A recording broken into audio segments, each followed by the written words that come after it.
Hey, David here with Garden City Plumbing and Heating. You might have seen some content recently talking about how we've recently added indoor air quality testing to the portfolio of products and services that we are offering. And so what I wanted to do, you've probably seen a lot about it. Of course, we're going to talk about how great they are, but I want to give you an example and show you kind of behind the scenes of what these tests look like, the differences between them, and also why we do them in the first place and why they're so important. And so similar to the analogy that we like to use is similar to when you go to a doctor. So when you go to the doctor, maybe you're not sure, you want to know how you're feeling, and you're going to get some blood work done. Well, you want to be able to quantify those things that you can't see. And so that's what blood work does. They're able to take your blood, run that, and run some tests and get some quantifiable levels of, and look and see, give it a picture of, hey, what do you need to work on? What do you need to supplement with? What needs to be changed? What's going well? Similar with your indoor air. It's so important when you're in your house, especially with how tight homes are nowadays, and that you have quality air, because that's what you are when you're in your home. That's what you're surrounded with, and that's what you and your family are breathing in. But we might think that the air is safe. We might think that we're doing well, but really what's going on behind the scenes, what's going on with the air, things that you can't see. And that's what these tests are all about. And so have the ability to run long-term tests, but what I'm going to show you here are two snapshot tests that we took in the same neighborhood. So these were taken in Pleasant View. They're not the same home, but one of the tests is a post test that we did after we had done some work to the house, increased some of the filtration and ventilation within the home. And the other one is a test that we just completed. It was right down the street that we did for somebody who had seen one of our posts, some piece talking about these indoor air quality tests, and they wanted to get this free assessment. And so I wanted to walk you through that so you can see it's a home that is getting a assessment done for the first time, and then it's a follow-up snapshot for a home that we had already done some work at.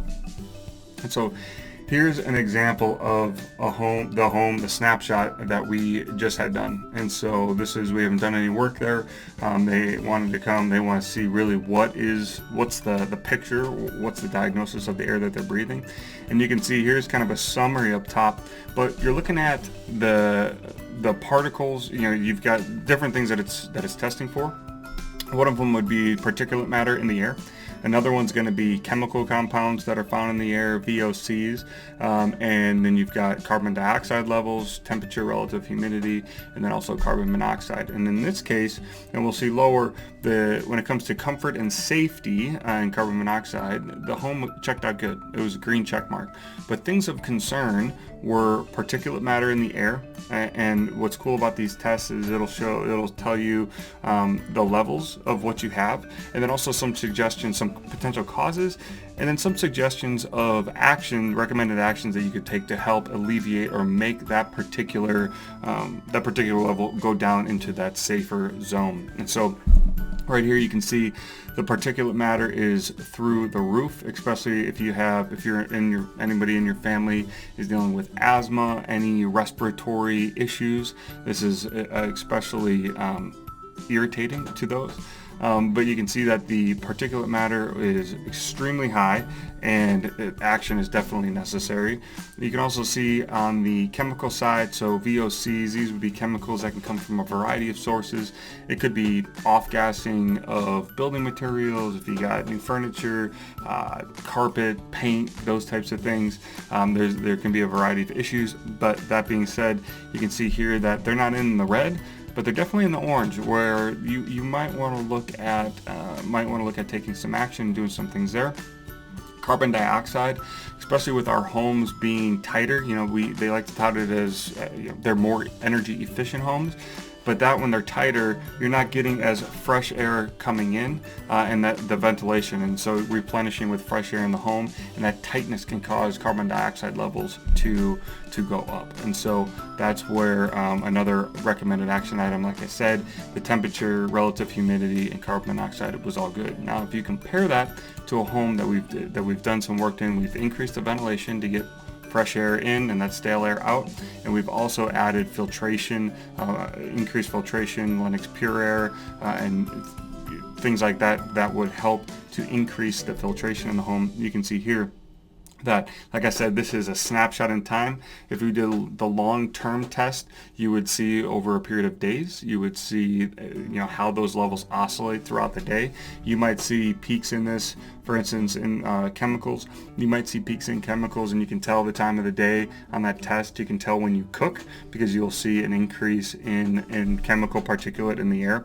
But you can see here the drastic difference between this home and this home by just adding some simple filtration and ventilation options. And that doesn't always mean having to do a whole new system. Everybody thinks, well, when I have these done, if I want to increase something, I've got to do a complete and install a completely new system. And that's not always the case. Depending on the age of your system, where it's installed, and the room that you have, some options to help to make the air in your home healthier for you and your family to breathe. Some of those options could be add-ons to the existing system that you have. And so hopefully this gives you a better understanding of what indoor air quality tests are about, what they do, and why it's important, because you can't quantify, you can't make informed decisions of something that you don't have numbers behind. You can't manage what you don't measure. You can't manage the air that you breathe and your family breathe and the health of that air if you don't get some measurements that tell you exactly what's going on behind the scenes, so that way you can quantify the things that you can't see.